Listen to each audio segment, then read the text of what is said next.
Good evening, everyone. Chip Cooper for FTC Guardian and my partner, Alan Cutts. Here we are, the last Hangout in the month of October 2019. And if you attended the last Hangout earlier this month, you may recall that it was on a Tuesday leading into the weekend. And Alan had to remind me of this. I'd sort of forgotten about it, for judging some sort of Florida regional barbecue cook-off for we had St. Louis style spare ribs, baby back ribs, and brisket, all three. And I was a judge along with some other certified judges in the area. The weather was perfect.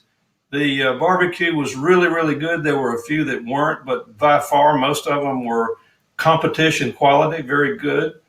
So I sort of overdid it, felt real bad for the rest of the day, but it was worth it.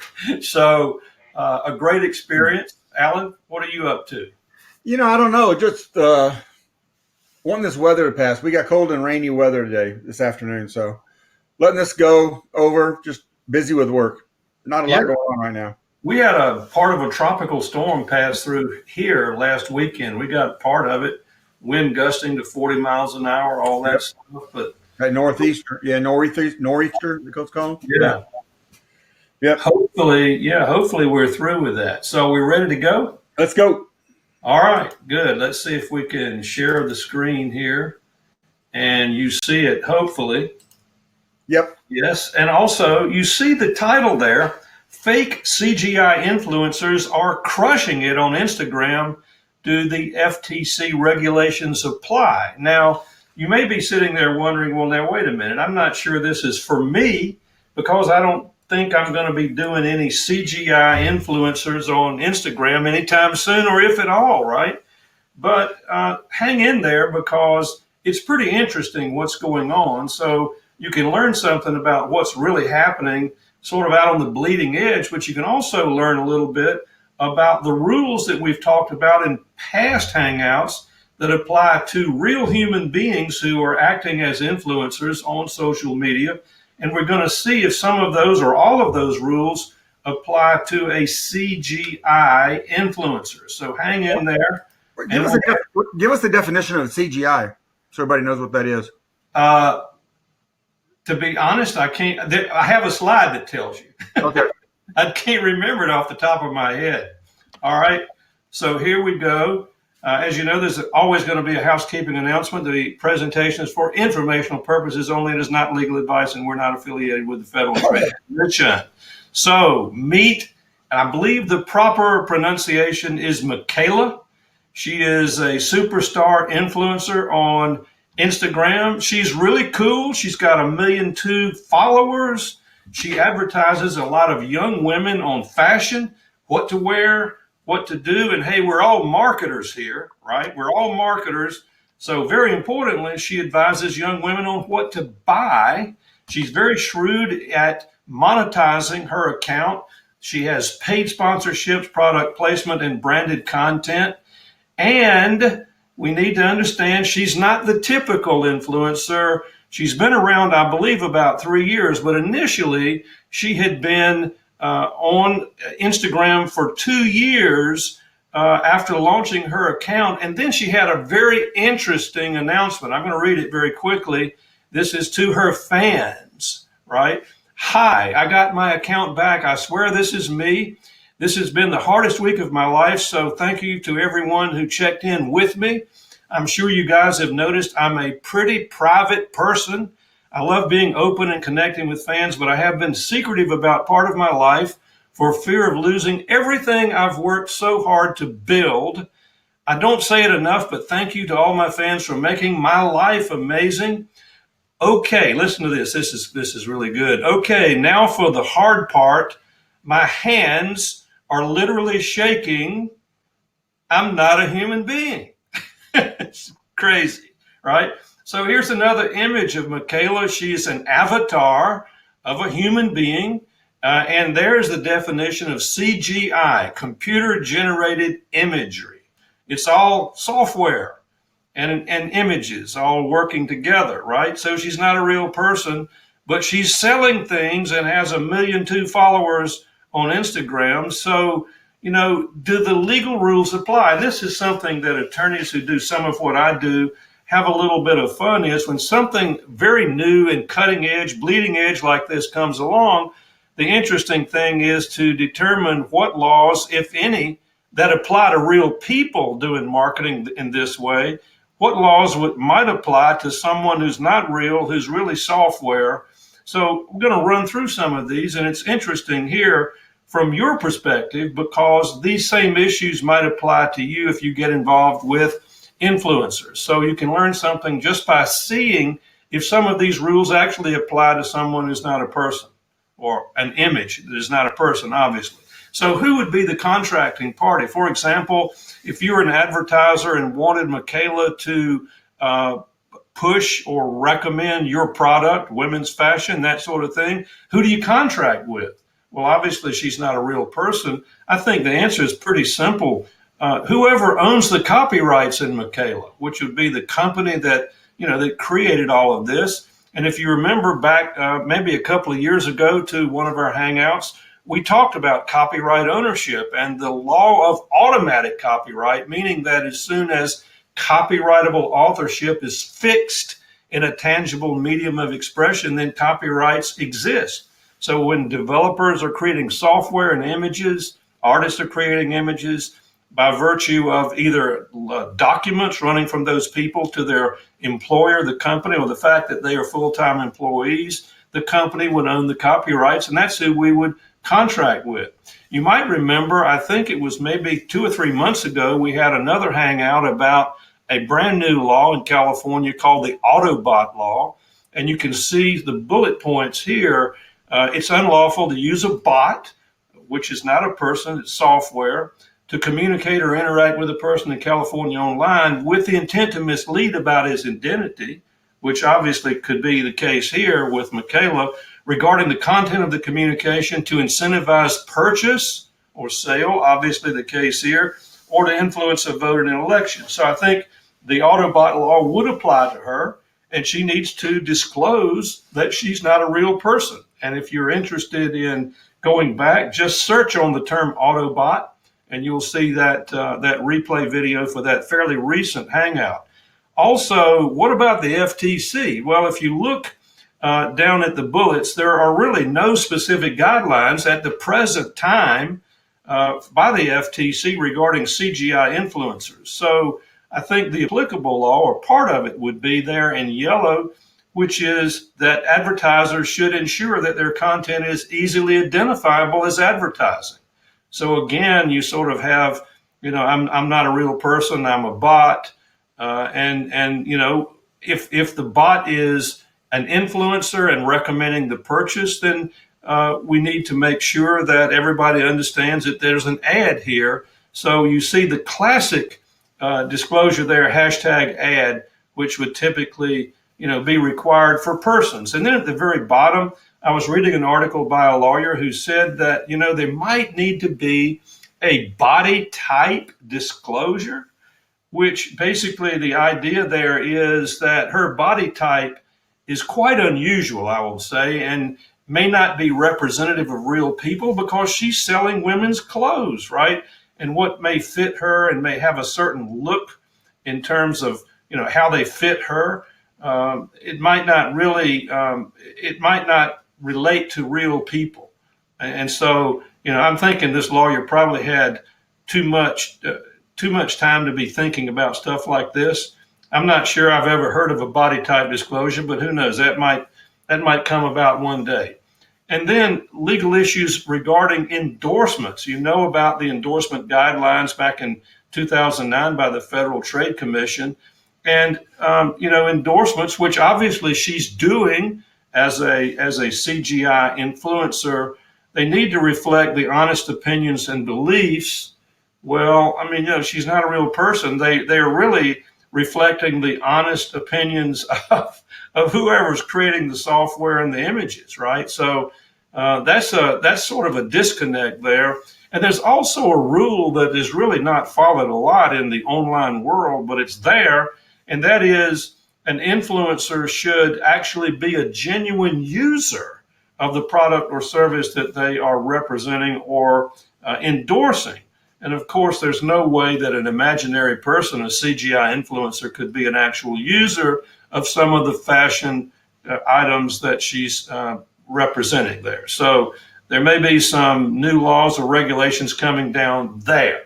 So that's a very quick run through of the typical rules that we've talked about in several different Hangouts over the last couple of 3 years that might apply to this CGI influencer, and that certainly apply to you if you're involved either managing influencers or if you're an influencer yourself. So here are the takeaways here.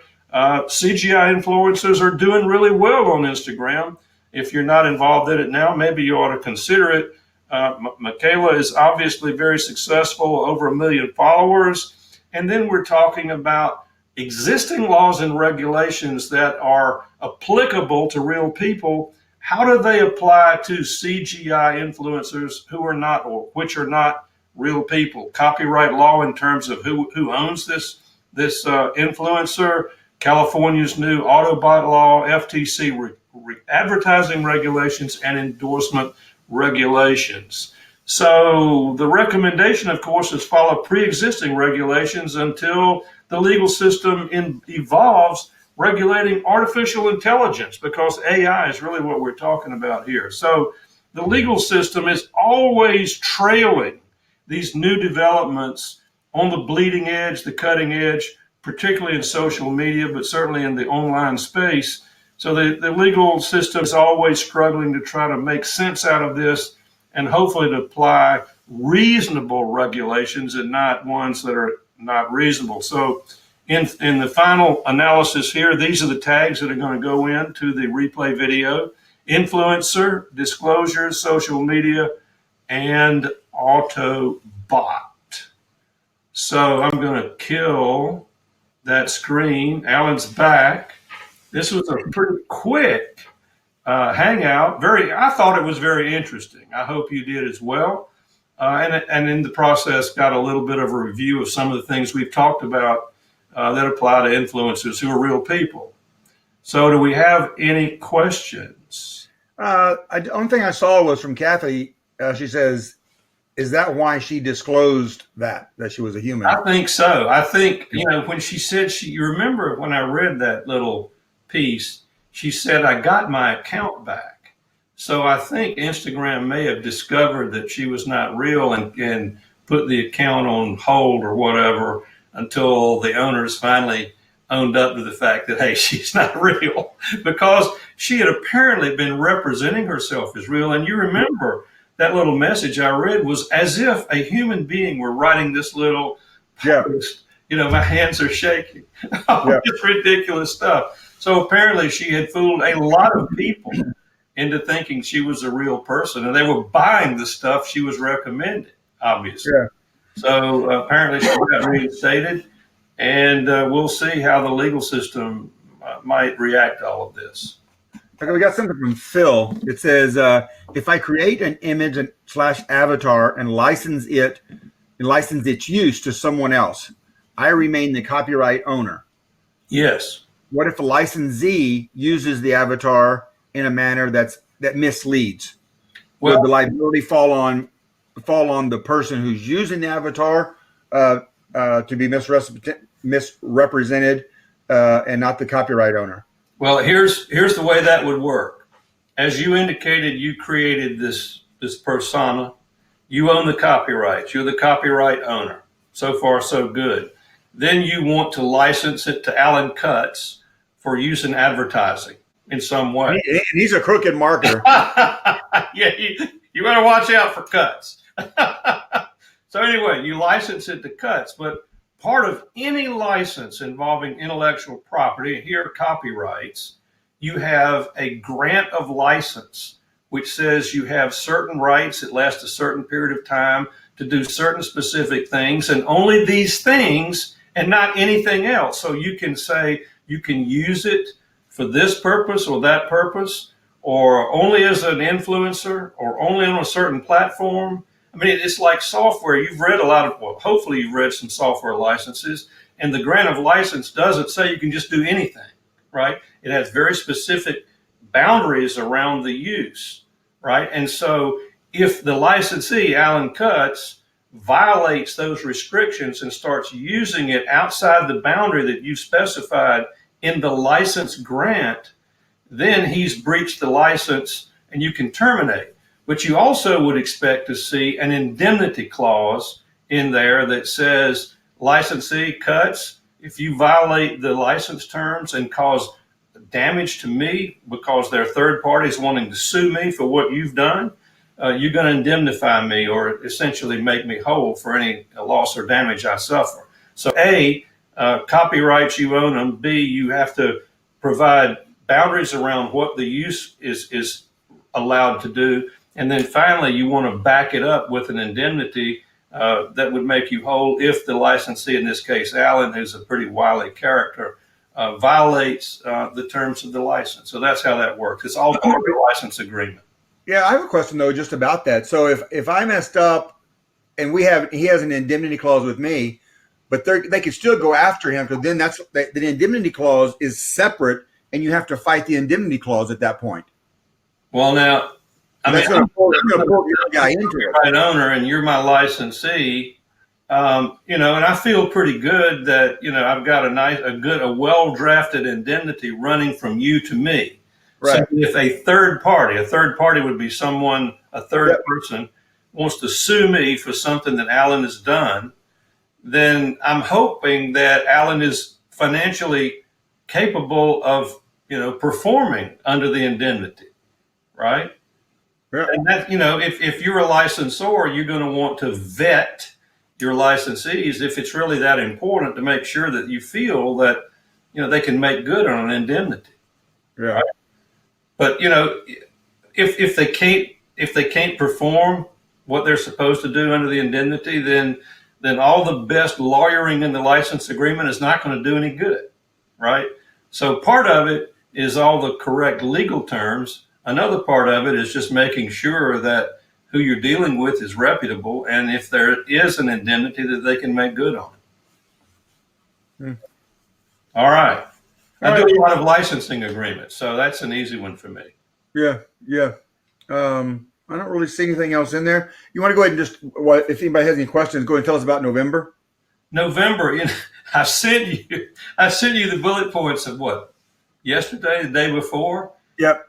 The one that I can recall that's really important is the YouTube situation. Oh, yeah. Right. And everybody might remember in our last Hangout, the first of this month, I believe, or maybe the one prior to that, you said, hey, Cooper, you need to really get on this YouTube situation. I'd already been reading some articles about it. There was a lot that came out about 3 or 4 weeks ago. And there are a lot of videos right now on YouTube itself, people who are really big time users there. They have big channels. Yep. They commented about it. But we have, I think, one that will give you all the high points so that you really understand what's going on with YouTube. And I can't remember the other one. The CCPA is the first one. CCPA is effective 1/1/20. Are you prepared? Yeah. That's the GDPR light, right? And what you're going to find is that our focus in that Hangout, is how to avoid being regulated by GDPR light, which is a California state law. Is that what CCPA stands for? California Consumer Privacy Act, I believe is what it is. CCPA. Okay. So we're going to talk to you not so much about complying with it as we did with GDPR, but because the way the statute is written, I think the vast majority of our members can avoid it if they know how. So we're going to focus on how to avoid the darn thing, which is a lot easier in some respects than complying with it. You're still complying with it by avoiding it, right? Yep. So that's going to be the other one. So that's something you really need to understand, whether going into next year, you really don't have to worry because you're confident you've avoided the problem. Yep. So that's the other one that's going to be there. And then in December, we have one Hangout. We don't have two because of all the holidays coming up toward the end of the month. But this one is one called high risk marketing, which I think is a broad topic that's going to, I think, apply to just about everybody who's a member. And in that high risk marketing, there are 4 high risk areas we're going to talk about that most of you are doing at least one of. Yep. And by the way, you recall I give Alan Cutts credit for this, 100%. He came up with the term that I like, and I use it a lot now. Bookends, yeah. Bookends ad claims. I have one whole section on bookends ad claims and what to do. And I give him all the credit in the world. He figured out that term. And it's really easy to remember once you sort of get the hang, of what bookends ad claims is all about. So we're going to do that in early December, and then it's the holidays, and then we're into 2020. Yeah, we're going to be December. I believe it's the 10th. I'm not positive about the date, but I believe it's going to be the 10th. It's a high risk marketing. We're going to talk about organic marketing, continuity income, bookend ad claims, and success story testimonials. Those are the ones that really are on the FTC's hit list. Anything, well, we're not going to be covering supplements and some of the high risk items that are like that, but we're going to be talking about strategies and tactics that almost every online marketer uses that the FTC is really looking for. So yeah, make sure you bring up questions for that as well, because I can see that one kind of getting in there, maybe going a little longer than normal if we start talking about each of those points individually. Yeah, marketing, continuity income, bookend, and success story testimonial. I finished working on that this weekend. I'd done some work about 3 or 4 weeks ago, but I finished it this weekend. And I'm thinking it's going to last a little longer. Yeah, than what we typically do. So it's going to be a very comprehensive hangout, but it ties together a lot of this stuff that I think is going to be really important. And it's really good going into the new year too, just to get all this stuff put together. Okay. All right. All right. That sounds good. That's all we have. Okay. Thanks for watching, everybody. Thanks, everybody. Bye.